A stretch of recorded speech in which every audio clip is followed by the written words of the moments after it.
कहते हैं जो काम इंसान ना कर सके उसे शनि कर दिखाते हैं। तीनों लोकों में उनकी न्यायप्रियता की मिसाल दी जाती है।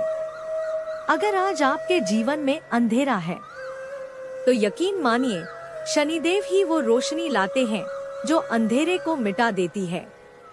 आज हम आपको सुनाने जा रहे हैं शनिदेव के जन्म की वो कथा जो सिर्फ कहानी नहीं बल्कि एक गहरी सीख है।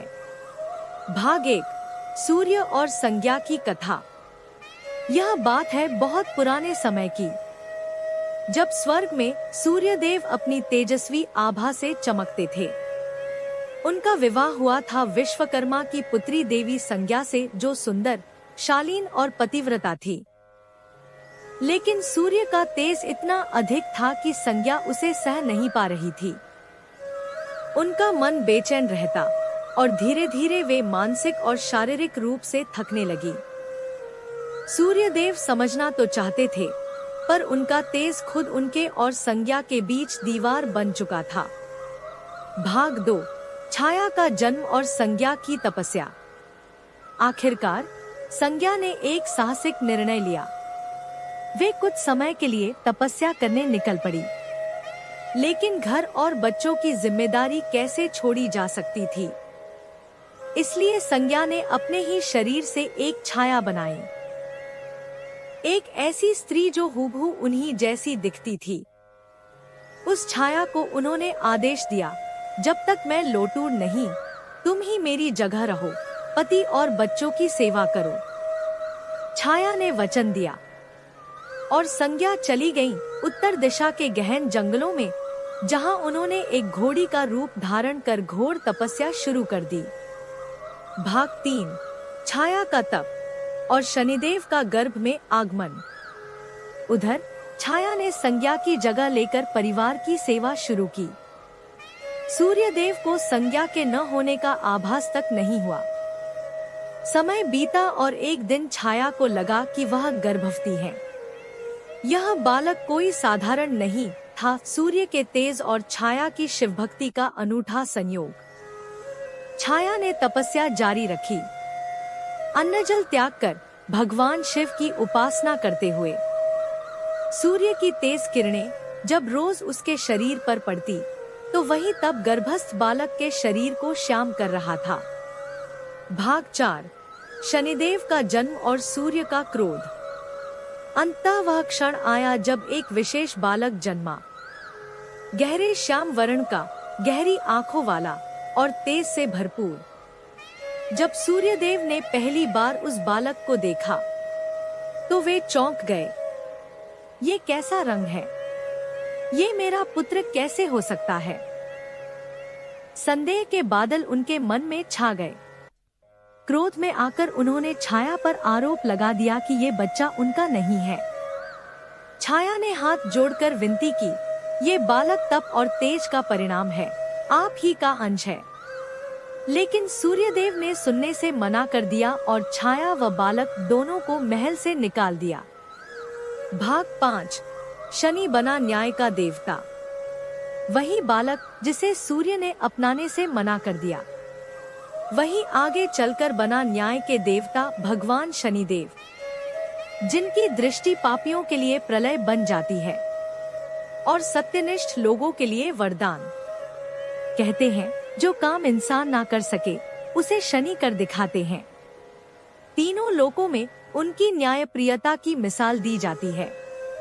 अगर आज आपके जीवन में अंधेरा है तो यकीन मानिए शनिदेव ही वो रोशनी लाते हैं जो अंधेरे को मिटा देती है। आज हम आपको सुनाने जा रहे हैं शनिदेव के जन्म की वो कथा जो सिर्फ कहानी नहीं बल्कि एक गहरी सीख है। भाग 1, सूर्य और संज्ञा की कथा। यह बात है बहुत पुराने समय की, जब स्वर्ग में सूर्यदेव अपनी तेजस्वी आभा से चमकते थे। उनका विवाह हुआ था विश्वकर्मा की पुत्री देवी संज्ञा से, जो सुंदर, शालीन और पतिव्रता थी। लेकिन सूर्य का तेज इतना, जब शनि की दृष्टि पड़ी सूर्य पर और सृष्टि डगमगा गई। अपने ही पति के मुख से ऐसे कठोर वचन सुनकर छाया को मानो वज्रपात सा लगा। उनकी आंखों से अश्रुधारा बहने लगी। उधर नवजात शिशु, जिसे अपमान का पूरा आभास तो नहीं था, लेकिन मां के हृदय विदारक रुदन ने उसे व्याकुल कर दिया। वह भी जोर जोर से रोने लगा। तभी सूर्यदेव ने क्रोधित दृष्टि से उस बालक की ओर देखा।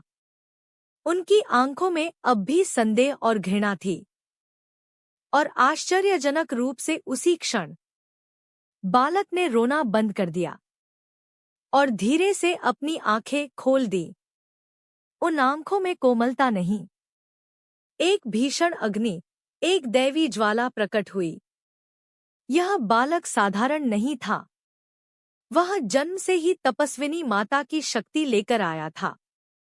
उसने अपलक अपने पिता सूर्यदेव की ओर घूर कर देखा। जैसे ही उसकी क्रोधित दृष्टि सूर्यदेव पर पड़ी, सूर्यदेव तीव्र पीड़ा से चिल्ला उठे।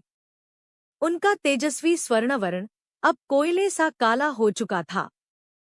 सूर्य का रथ रुक गया। चारों दिशाओं में अंधकार फैल गया। सृष्टि में दिन के समय रात उतर आई। देवता व्याकुल हो उठे, प्राणी भयभीत हो गए। भगवान शिव का आगमन। उसी समय सूर्यदेव ने ग्लानि से भरे स्वर में पुकारा, हे महादेव, कृपा कीजिए, मुझसे भारी भूल हुई है। और एक दिव्य प्रकाशपुंज में प्रकट हुए महादेव, त्रिशूलधारी चंद्रशेखर, करुणामय नीलकंठ शिव। उन्होंने आंखें मूंदी और ध्यान द्वारा पूरी घटना को देखा। फिर बोले, हे सूर्यदेव, क्रोध में तुमने अपनी पत्नी छाया और इस तपस्वी बालक का बड़ा अपमान किया है। शनि का परिचय एक तप से उत्पन्न बालक। यह बालक तुम्हारा ही पुत्र है। इसका श्याम वर्ण इसकी माता की घोर तपस्या का परिणाम है, जिसने गर्भ में रहते हुए सूर्य की प्रखरता और शिव की उपासना एक साथ सही। इसमें दोष नहीं, बल्कि गौरव है। यह बालक न्याय के लिए उत्पन्न हुआ है। मैं इसे आशीर्वाद देता हूँ। यह आगे चलकर न्याय का देवता कहलाएगा। शनि का नामकरण और ब्रह्मांड में स्थान। वत्स, तुम लोक में न्याय के देवता के रूप में प्रतिष्ठित हो। तुम कर्मफल दाता हो। पापियों को दंड और धर्मप्रायणों को आशीर्वाद। तुम शन कहलाओगे। नवग्रहों में तुम्हारा स्थान सबसे विशिष्ट होगा और शनिवार तुम्हारे नाम से जाना जाएगा। तुम्हारी पूजा से प्राणियों के कष्ट दूर होंगे। सूर्यदेव ने पश्चाताप किया। छाया और अपने पुत्र को गले से लगा लिया। छाया के नेत्रों में आनंद के आंसू थे। बालक शनिदेव अपने पिता के आलिंगन में मुस्कुराए। शिव अंतर्ध्यान हुए, पर जाते जाते एक अमूल्य शिक्षा दे गए। रंग, रूप, जाति से नहीं, केवल कर्म से ही मूल्य तय होता है। जब शनिदेव ने राजा विक्रमादित्य को दी सीख, शनिदेव और राजा विक्रमादित्य की कथा। क्या होता है जब कोई राजा शनिदेव की महिमा को ठुकरा देता है और फिर उसका जीवन शनिदेव की दृष्टि में उलझ जाता है? आइए जानते हैं वह कथा, जिसमें घमंड, पश्चाताप और अंत में क्षमा का अनमोल संदेश छिपा है। प्रतिदिन एक एक ग्रह पर वाद विवाद होता था। अंतिम दिन शनिदेव की बारी थी। एक ब्राह्मण ने शनि की शक्तियों, न्यायप्रियता और धर्म स्थापना में उनके योगदान का वर्णन किए। लेकिन राजा विक्रमादित्य इस बात से संतुष्ट नहीं हुए। उन्होंने कहा, शनि केवल लोककंटक है। मैं उन्हें पूजा योग्य नहीं मानता।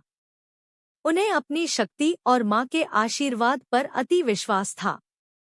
अतः उन्होंने नवरात्रि में शनि की पूजा करने से साफ इनकार कर दिया। यह सुनकर शनिदेव क्रोधित हो उठे। वे बोले, राजन, मैं तुम्हें विवश कर दूंगा मेरी पूजा करने को। उन्होंने एक घोड़ा व्यापारी का रूप धारण किया और विक्रम के दरबार पहुंचे। वह घोड़ा अद्भुत था, एक छलांग में धरती से आकाश और फिर नीचे लौट आता। विक्रमादित्य ने सवारी की इच्छा जताई, लेकिन जैसे ही वे सवार हुए, घोड़ा उन्हें आसमान ले गया और फिर उन्हें एक घने जंगल में पटक दिया। जंगल में घायल विक्रम भटकने लगे। तभी डाकुओं ने हमला किया और उनका मुकुट छीन लिया। पानी की तलाश में नदी किनारे पहुंचे, लेकिन फिसल कर बह गए। अंततः वे एक गांव पहुंचे और एक दुकान के सामने पेड़ के नीचे बैठ गए। तभी दुकानदार ने देखा कि जैसे ही यह व्यक्ति बैठता है, व्यापार बढ़ने लगता है। उसने सोचा अगर ये यहीं रहे तो व्यापार खूब बढ़ेगा। उसने विक्रम को भोजन कराया और अपनी बेटी के साथ विवाह का प्रस्ताव रख दिया। रात में विक्रम के पास भेजी गई कन्या ने अपने गहने कमरे में लगी मोर की तस्वीर पर टांग दिए, लेकिन वह कोई सामान्य तस्वीर नहीं थी।